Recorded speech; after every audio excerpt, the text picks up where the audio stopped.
À Monaco, le 19 novembre demeure l'un des moments les plus importants du calendrier national. Chaque année, la principauté met à l'honneur son souverain, ses traditions et l'unité de sa population résidente comme monégasque.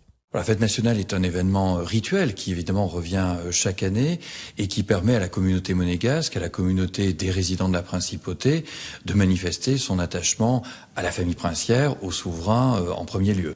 Pour l'édition 2025, Monaco consacre son gala officiel à Joséphine Baker. Figure internationale et artiste engagée, elle entretient un lien étroit avec le Rocher, où elle a passé les dernières années de sa vie. Que le gala de la fête nationale, qui traditionnellement a lieu en soirée, donc à la fin de la journée du 19 novembre, rend hommage à Joséphine Baker, qui est entrée au Panthéon français en 2021, mais qui reste enterrée à Monaco, puisqu'elle y a passé ses dernières années entre 1969 et 1975.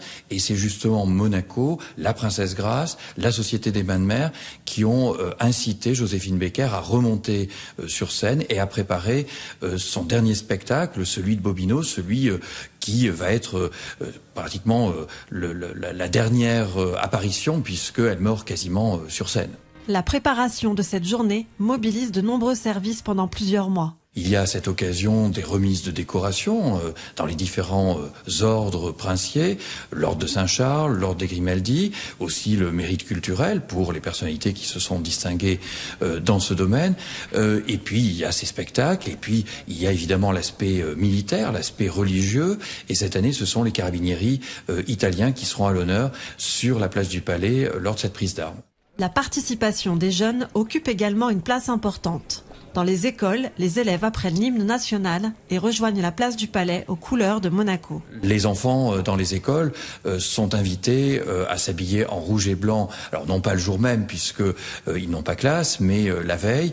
Et par contre, ils sont aussi invités à venir sur la place du Palais avec leur petit drapeau pour manifester leur attachement. Et donc ils sont effectivement initiés.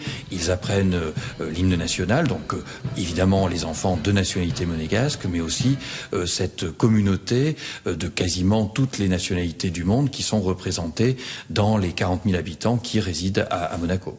Au-delà des cérémonies, la fête nationale reflète l'identité et la singularité de Monaco, État souverain au cœur de l'Europe.